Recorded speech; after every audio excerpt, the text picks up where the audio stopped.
Salut les mamans. Alors on va voir aujourd'hui comment ne pas se laisser envahir par le désordre au quotidien.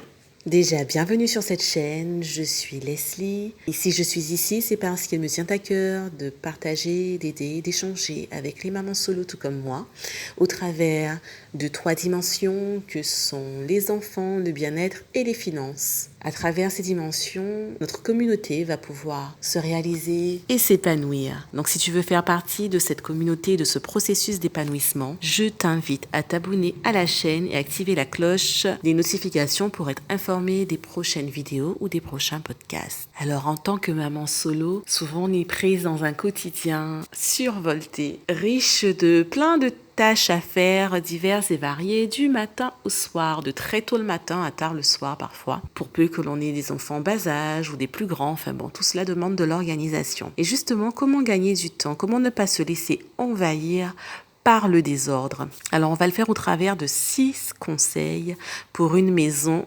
rangée et optimisée. Le premier conseil est de désencombrer. Désencombrer pour une meilleure visibilité, pour ne pas avoir à s'alourdir d'objets dont on ne se sert plus depuis longtemps et qui nous prennent de la place un peu partout. Alors moi,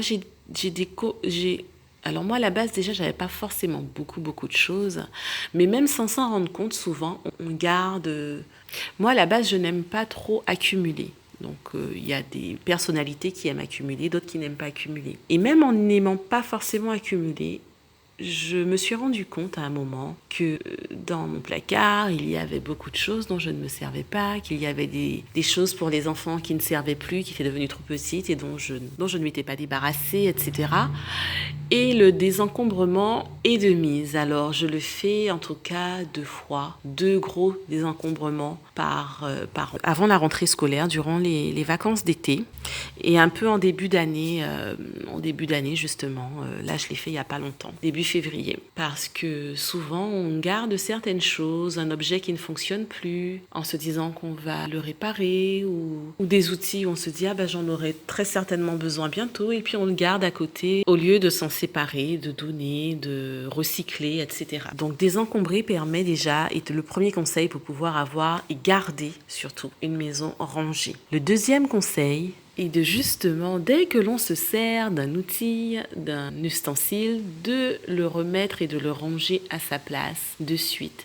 En fait, prendre cette habitude de ne pas déplacer ou laisser les choses traîner et les ranger immédiatement. Le troisième conseil est d'attribuer une place à chaque chose. On rentre à la maison, on sort du travail, au lieu de balancer les clés un peu n'importe où, on va les chercher après un peu partout dans la maison, s'attribuer une place, mettre les clés toujours au même endroit. Ça évite de chercher partout, et de perdre du temps, et de 2, ça permet de gagner du temps et de s'y retrouver beaucoup plus facilement. Par exemple, les télécommandes à ranger, donc avoir un panier spécifiquement pour pouvoir les mettre, ou avoir un espace, un endroit où on les range chaque fois. Comme ça évite de chercher un petit peu partout, les tablettes, l'ordinateur, enfin. Il s'agit de mettre chaque chose à sa place, d'avoir une place pour chaque chose et de pouvoir les redéposer chaque fois au même endroit. Le quatrième conseil est de créer des espaces différents autant que faire se peut en fonction de la place dont on dispose. Par exemple, dans votre salon, enfin si on peut faire salon, séjour, avoir un espace pour le séjour, un espace pour le salon. Je veux dire par là, un espace dédié au canapé, etc., la table basse, la télévision, et un autre espace avec la table à manger pour pouvoir bien distinguer les espaces. Par exemple, si les enfants sont encore en bas âge et que chez vous, ils jouent dans le séjour, créer un espace dédié aux enfants, c'est-à-dire scinder, avoir un petit espace avec leur petit tapis qui n'est pas au niveau de notre salon à nous, qui est légèrement décalé. Des fois, c'est sous l'escalier, parfois, c'est un autre coin, ou c'est un salon en L, c'est un repli. Enfin, leur créer un petit espace où il y aura les rangements, les jeux, etc. pour ne pas que ça traîne partout dans le salon. Donc, bien sûr, la maison, elle vit, ça peut aller partout dans le salon, mais je veux dire, après, quand on range, on garde un espace spécifiquement pour cela. Et ça permet de rebondir sur le 5e conseil, qui est justement d'avoir soit des placards, des rideaux, des tiroirs, des boxes de rangement pour pouvoir classer et ranger tout ce que l'on a et ne pas avoir un visuel brouillon, avoir un visuel dégagé et tout ranger. Donc soit avec les meubles dont on dispose déjà ou avoir des boxes de rangement dans lesquelles on classe, on range. Alors bien sûr, quand on a les boxes, mettre des étiquettes pour pouvoir s'y retrouver ou alors si on a des meubles avec des compartiments ouverts où on a classé des choses, il s'agira de mettre peut-être des rideaux pour pouvoir avoir un visuel beaucoup plus dégagé, sans brouillon. Alors bien sûr, il ne faut pas tomber non plus dans le piège d'avoir beaucoup d'espaces de rangement, beaucoup de placards, beaucoup de boxes de rangement, parce que finalement, on se retrouve à accumuler les objets. Donc il ne faut pas tomber non plus dans ce piège, il faut en avoir dans la juste mesure et comme je disais au niveau du premier point, désencombrer, c'est déjà le plus pratique et le plus astucieux. Et le 6e conseil au niveau du rangement, c'est de faire un rangement le matin ou le soir en fonction de ses possibilités, de sa disponibilité, un rangement succinct.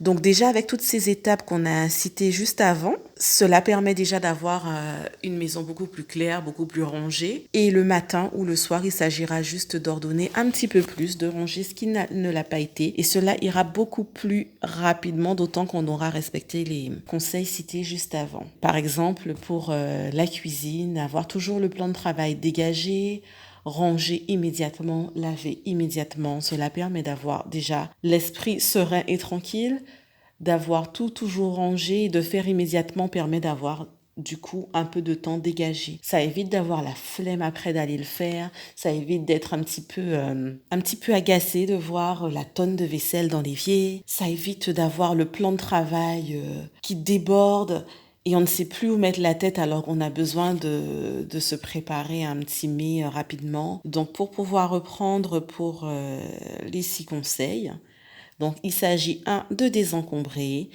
2 de remettre immédiatement les choses à leur place, 3 de prévoir un emplacement, une place pour chaque objet, 4 d'avoir des placards, des rideaux, des tiroirs, des boxes de rangement, 5 créer des espaces et 6 le matin ou le soir de procéder à un rangement succinct puisqu'on aura déjà respecté les étapes d'avant qui évitera l'accumulation encore de désordre. Alors voilà pour les 6 conseils pour pouvoir garder une maison rangée et ordonnée. Je t'invite à mettre le petit pouce afin qu'un maximum de mamans solo puissent repérer la chaîne et qu'on soit de plus en plus nombreuses. Aidez-moi à faire avancer, évoluer la chaîne. J'espère en tout cas que les conseils t'auront plu. Si tu as d'autres conseils, d'autres astuces, je t'invite à l'écrire juste en bas, à partager avec nous. Si tu n'es pas déjà abonné, je t'invite aussi à t'abonner à la chaîne. Et je te dis à bientôt pour un nouveau contenu. À ciao!